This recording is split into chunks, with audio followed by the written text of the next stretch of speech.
Item ಯಾವುದೇ ಇರಲಿ try ಮಾಡಿ ಆಚಿ ಚಿಕನ್ ಮಸಾಲಾ. ಆಚಿ ಚಿಕನ್ ಮಸಾಲಾ. ಇವತ್ತು ಮಧ್ಯರಾತ್ರಿಯಿಂದಲೇ ಬಸ್ ಸಂಚಾರ ಇರುತ್ತಾ ಇರಲ್ವಾ ಅನ್ನೋದು ಅತಿ ದೊಡ್ಡ ಪ್ರಶ್ನೆಯಾಗಿದೆ. ಕಾರಣ ವಿವಿಧ ಬೇಡಿಕೆಗಳನ್ನ ಈಡೇರಿಕೆಗೆ ಆಗ್ರಹಿಸಿ ಸಾರಿಗೆ ನೌಕರರು ಮುಷ್ಕರಕ್ಕೆ ಕರೆ ಕೊಟ್ಟಿದ್ದಾರೆ. 13 ಸಭೆಗಳು ವಿಫಲ. ಇವತ್ತು ಮತ್ತೊಂದು ಸುತ್ತಿನ ಮಾತುಕತೆ ಇದೆ. ಹೈಕೋರ್ಟ್ನಲ್ಲಿ PIL ಅರ್ಜಿ ವಿಚಾರಣೆ ಇದೆ. ಹಾಗಾಗಿ ಏನಾಗುತ್ತೆ ಇವತ್ತು ಬಸ್ ಸಂಚಾರದ ಭವಿಷ್ಯ ಅನ್ನೋದು ಕುತೂಹಲ. ಪ್ರಯಾಣಿಕರಿಗೆ ಅತಿ ದೊಡ್ಡ ಟೆನ್ಷನ್ ಇದೆ. ಸಾರಿಗೆ ಮುಷ್ಕರಕ್ಕೆ ಸರ್ಕಾರ ಒಂದು ಮಾಸ್ಟರ್ ಪ್ಲಾನ್ ಅನ್ನ ಆಲ್ರೆಡಿ ಸಿದ್ಧ ಮಾಡಿದೆಯಂತೆ. ಮುಷ್ಕರ ಮಾಡಿದ್ರು ಕೂಡ ಸಾರಿಗೆ ಬಸ್ ಬಹುತೇಕ ಓಡಾಡುತ್ತೆ. ಹೆಂಗೆ ಅಂದ್ರೆ ಬೇರೆ ಚಾಲಕರನ್ನ ಕರ್ಕೊಂಡು ಬರ್ತಾರೆ. ಬಸ್ ನಿಲ್ದಾಣಗಳಿಗೆ ಬರುತ್ತಂತೆ ಖಾಸಗಿ ಬಸ್ಗಳು. ಖಾಸಗಿ ಬಸ್ ಸೇವೆ ಪಡೆಯೋದಕ್ಕೆ ನಿಗಮಗಳು ಮುಂದಾಗ್ತಾ ಇದೆ ಅನ್ನೋದ್ರ ಡೀಟೇಲ್ ಸಿಗ್ತಾ ಇದೆ. ಖಾಸಗಿ ಬಸ್ಗಳ ಚಾಲಕರನ್ನ ಬಳಸೋದಕ್ಕೆ ಚಿಂತನೆ ಆಗ್ತಾ ಇದೆ ಸರ್ಕಾರದ ಕಡೆಯಿಂದ. ದರ ನಿಗದಿಯೂ ಮಾಡದೆ ಬಸ್ ಓಡಿಸೋದಕ್ಕೆ ಸೂಚನೆ ನೀಡಲಾಗಿದೆಯಂತೆ ನಿಗಮದಿಂದ. ನಿಗದಿತ ದರ ಹೆಚ್ಚಾಗದಂತೆ ಓಡಿಸೋದಕ್ಕೆ ಸೂಚನೆ ನೀಡಲಾಗಿದೆ ಅನ್ನೋದ್ರ ಡೀಟೇಲ್ ಸಿಗ್ತಾ ಇದೆ. ಮೊದಲ ಆದ್ಯತೆ ಸಾರಿಗೆ ಬಸ್ಗಳ ಟ್ರೈನಿಗಳಿಗಿರುತ್ತೆ. ಅದಾದ ಬಳಿಕ ಖಾಸಗಿ ಬಸ್ಗಳ ಚಾಲಕರಿಗೆ ಕರೆಸ್ತಾರೆ ಓಡಿಸೋದಕ್ಕೆ ಬಸ್ನ. ಬಟ್ ಯಾವ ಸೇಫ್ಟಿ? ಪ್ರಯಾಣಿಕರ ಜೀವಕ್ಕೆ ಏನ್ ಸೇಫ್ಟಿ ಕೊಡ್ತೀರಿ? ಸಾರಿಗೆ ನೌಕರರ ಮುಷ್ಕರ ಆದ್ರೂ ಪರವಾಗಿಲ್ಲ, ಬಸ್ಗಳನ್ನ ರಸ್ತೆಗಿಳಿಸ್ತೀವಿ, ಖಾಸಗಿ ಬಸ್ ಡ್ರೈವರ್ಗಳನ್ನ ಕರ್ಕೊಂಡ್ ಬರ್ತೀವಿ ಅಥವಾ ಇನ್ಯಾರೋ ಪ್ರೈವೇಟ್ ಡ್ರೈವರ್ಗಳನ್ನ ಕರ್ಕೊಂಡ್ ಬರ್ತೀವಿ ಅಂತ ಅವ್ರ ಡ್ರೈವಿಂಗ್ ಹೆಂಗಿರುತ್ತೋ ಗೊತ್ತಿರಲ್ಲ. ಜನರ ಜೀವಕ್ಕೆ ಏನ್ ಗ್ಯಾರಂಟಿ ಕೊಡುತ್ತೆ ನಿಗಮ ಅನ್ನೋದು ಪ್ರಶ್ನೆ ಗೊತ್ತಿಲ್ಲ. ಪ್ರತಿ ಬಾರಿ ಕೂಡ ಮುಷ್ಕರ ಅಂದಾಗೆಲ್ಲ ಈ ರೀತಿ ಎಚ್ಚರಿಕೆಯನ್ನ ಸಾರಿಗೆ ನೌಕರರಿಗೆ ನಿಗಮ ಕೊಡ್ತಾನೆ ಬಂದಿದೆ, ಸರ್ಕಾರ ಕೊಡ್ತಾನೆ ಬಂದಿದೆ. ಬಟ್ ಇದಕ್ಕೆ ಸಾರಿಗೆ ನೌಕರರು ಸೈಲೆಂಟ್ ಆಗ್ತಾರಾ? ಖಂಡಿತ ಇಲ್ಲ. ಮುಷ್ಕರ ಮಾಡೇ ತೀರ್ತೀವಿ ಅಂತ ಕರೆ ಕೊಟ್ಟಿದ್ದಾರೆ. ಹಂಗಾಗಿ ನಾಳೆಗೆ ಬಸ್ ಸಂಚಾರ ಇರುತ್ತಾ ಇರಲ್ವಾ ಅನ್ನೋದ್ರ ಬಗ್ಗೆ ಕ್ಲಾರಿಟಿ ಸಿಗಬೇಕು ಅಂದ್ರೆ ಇವತ್ತು ಸಂಜೆ 5 ಗಂಟೆ ತನಕ ಕಾಯಲೇಬೇಕು. ಈ ಬಗ್ಗೆ ಮತ್ತಷ್ಟು ಡೀಟೇಲ್ಸ್ ಅನ್ನ ಕೊಡ್ತಾ ಹೋಗ್ತಾರೆ metro bureau chief Ullas S Kiruvase ದೂರವಾಣಿ ಸಂಪರ್ಕದಲ್ಲಿ. ಉಲ್ಲಾಸ್, ಪ್ರತಿ ಬಾರಿ ಕೂಡ ಸಾರಿಗೆ ನೌಕರರ ಮುಷ್ಕರ ಅಂದ್ರೆ ಡೋಂಟ್ ಕೇರ್, ಖಾಸಗಿ ಬಸ್ ಡ್ರೈವರ್ಗಳನ್ನ ಕರ್ಕೊಂಡು ಬರ್ತೀವಿ, ಬೇರೆ ಡ್ರೈವರ್ಗಳನ್ನ ಕರ್ಕೊಂಡು ಬಂದು ಬಸ್ ರಸ್ತೆಗಿಳಿಸ್ತೀವಿ ಅಂತ ಸರ್ಕಾರ ಏನು ಅಲ್ಟರ್ನೇಟ್ ವ್ಯವಸ್ಥೆ ಮಾಡ್ಕೊಳ್ಬಹುದು. ಬಟ್ ಪ್ರಯಾಣಿಕರ ಜೀವಕ್ಕೆ ಏನ್ ಗ್ಯಾರಂಟಿ? ಯಾವ ಡ್ರೈವರ್ಗಳು ಬರ್ತಾರೋ, ಹೆಂಗ್ ಓಡಿಸ್ತಾರೋ, ಹೆಂಗೆ ಅಂತ. ಸೊ ಹೆಂಗ್ ವ್ಯವಸ್ಥೆಗಳಾಗ್ತಾ ಇದೆ ಎರಡು ಕಡೆ ಅಂತ? ಈಗ ನಾಳೆಯಿಂದ ನಮ್ಮ ಬೇಡಿಕೆಯನ್ನ ಈಡೇರಿಸಲಿಲ್ಲ ಅಂತಂದ್ರೆ ನಾವು ಪ್ರತಿಭಟನೆಯನ್ನ ಮಾಡ್ತೀವಿ ಅನ್ನುವಂತಹ ಒಂದು ತೀರ್ಮಾನಕ್ಕೆ ಈಗಾಗಲೇ ಸಾರಿಗೆ ನೌಕರರು ಬಂದಿದ್ದಾರೆ.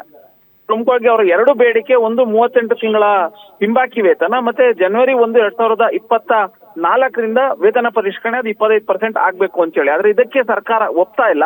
ಸೊ ಹೀಗಾಗಿನೇ ನಿನ್ನೆ ನಡೆದಂತಹ ಕಾರ್ಮಿಕ ಇಲಾಖೆ ಅಧಿಕಾರಿಗಳು ನಡೆದಂತಹ ಸಭೆಯಲ್ಲೂ ಕೂಡ ಸಭೆ ವಿಫಲ ಆಯ್ತು. ಜೊತೆಗೆ ಅದಾದ ಬಳಿಕ KSRTC MD ಅವರ ನೇತೃತ್ವದಲ್ಲಿ ನಡೆದಂತಹ ಸಭೆನೂ ಕೂಡ ವಿಫಲ ಆಗಿದೆ.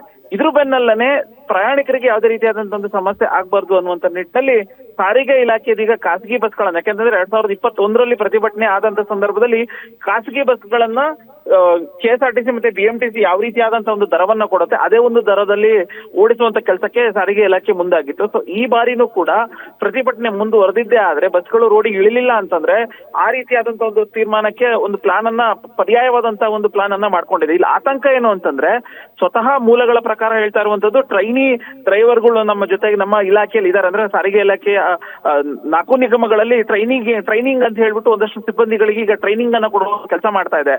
ಸೊ ಅಂತಹ ಸಿಬ್ಬಂದಿಗಳನ್ನ ಬಳಸಿ ನಾವು ಬಸ್ಗಳನ್ನ ಓಡಿಸ್ತೀವಿ ಅನ್ನುವಂಥದ್ದು ಒಂದಾದ್ರೆ, ಮತ್ತೊಂದು ಖಾಸಗಿ ಬಸ್ಗಳನ್ನ ನಾವು ಇಳಿಸ್ತೀವಿ. BMTC ಮತ್ತೆ KSRTC ಬಸ್ಗಳ ನಿಲ್ದಾಣದ ಒಳಗಡೆ ಖಾಸಗಿ ಬಸ್ಗಳನ್ನ ಬಿಟ್ಟು ಆ ಮೂಲಕ ಪ್ರಯಾಣಿಕರಿಗೆ ಸೇವೆಯನ್ನ ಕೊಡುವಂತ ಕೆಲಸ ಮಾಡ್ತೀವಿ ಅನ್ನುವಂತಹ ಒಂದು ಮಾತುಗಳು ಕೇಳಿ ಬರ್ತಾ ಇದೆ. ಆದ್ರೆ ಅಂತವ್ರ ನಂಬ್ಕೊಂಡು ಪ್ರಯಾಣಿಕರು ಹೇಗೆ ಬಸ್ ಅನ್ನ ಹತ್ತೋದು ಅನ್ನುವಂತಹ ಒಂದು ಪ್ರಶ್ನೆ ಇದೀಗ ಉದ್ಭವ ಆಗ್ತಾ ಇದೆ. ಯಾಕಂತಂದ್ರೆ ಈಗ ಎಲೆಕ್ಟ್ರಿಕ್ ಬಸ್ಗಳು ಓಡಾಟ ಮಾಡ್ತಾ ಇದ್ರು ಕೂಡ ಸಾಕಷ್ಟು ಸಂಖ್ಯೆಯಲ್ಲಿ ಆಕ್ಸಿಡೆಂಟ್ಗಳು ಆಗ್ತಾ ಇದೆ. ಅವರಿಗೆ ಎಲೆಕ್ಟ್ರಿಕ್ ಬಸ್ಗಳನ್ನ ಓಡಿಸ್ಲಿಕ್ಕೆ ಯಾವುದೇ ರೀತಿಯಾದಂತಹ ಒಂದು ಅನುಭವ ಇರೋದಿಲ್ಲ ಅನ್ನುವಂತ ಆರೋಪ ಇದೆ. ಸೊ ಟ್ರೈನಿ ಡ್ರೈವರ್ ಮತ್ತೆ ಸಿಬ್ಬಂದಿಗಳನ್ನ ಕರೆಸಿ ನೀವು ಬಸ್ಗಳನ್ನ ಓಡಿಸಿದ್ರೆ ಮತ್ತಷ್ಟು ಆತಂಕ ಎದುರಾಗುವಂತ ಸಾಧ್ಯತೆಗಳಿದಾವೆ. ಸೊ ಇದನ್ನ ಸಾರಿಗೆ ಇಲಾಖೆ ಯಾವ ರೀತಿಯಾಗಿ ಹ್ಯಾಂಡಲ್ ಮಾಡುತ್ತೆ ಅನ್ನುವಂಥದ್ದನ್ನ ಕಾದ್ ನೋಡ್ಬೇಕು. ಜೊತೆಗೆ ಪ್ರಯಾಣಿಕರಿಗೂ ಕೂಡ ಒಂದು ಭರವಸೆಯನ್ನ ಕೊಡಬೇಕು, ಅದನ್ನ ಯಾವ ರೀತಿಯಾಗಿ ಕೊಡುತ್ತೆ ಅನ್ನುವಂಥದ್ದನ್ನ ಕಾದ್ ನೋಡ್ಬೇಕಾಗಿದೆ. ಶ್ರುತಿ.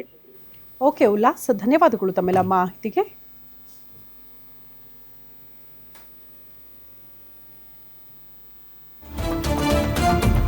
ಮತ್ತೊಂದು ಅಪ್ಡೇಟ್ ಇದೆ. ನಾಳೆಯಿಂದ ಸಾರಿಗೆ ನೌಕರರ ಮುಷ್ಕರದ ಹಿನ್ನೆಲೆ ಸಾರಿಗೆ ನೌಕರರ ಜಂಟಿ ಕ್ರಿಯಾ ಸಮಿತಿಯಲ್ಲಿ ಭಿನ್ನಮತ ಸ್ಫೋಟಗೊಂಡಿದೆಯಂತೆ. ಅವರಲ್ಲೇ ಒಗ್ಗಟ್ಟಿಲ್ಲ. ಜಂಟಿ ಕ್ರಿಯಾ ಸಮಿತಿಗೆ ನೀಡಿದ ಬೆಂಬಲವನ್ನ ವಾಪಸ್ ಪಡೆದುಕೊಂಡಿದ್ದಾರೆ. ಬೆಂಬಲವನ್ನ ವಾಪಸ್ ಪಡೆದುಕೊಂಡಿದೆಯಂತೆ KSRTC ನೌಕರರ ಸಂಘ. KSRTC MDಗೆ ಪತ್ರ ಬರೆದು ಬೆಂಬಲವನ್ನ ವಾಪಸ್ ಪಡೆದುಕೊಳ್ಳಲಾಗಿದೆ. ಮುಷ್ಕರಕ್ಕೆ KSRTC ನೌಕರರ ಸಂಘ ಬೆಂಬಲ ಕೊಡ್ತಾ ಇಲ್ಲ ಅನ್ನುವಂತಹ ಪತ್ರ 4 ವರ್ಷದಿಂದ ಜಂಟಿ ಕ್ರಿಯಾ ಸಮಿತಿಗೆ ಬೆಂಬಲವಾಗಿತ್ತು ಕೆಎಸ್ಆರ್ಟಿಸಿ ಸಂಘ.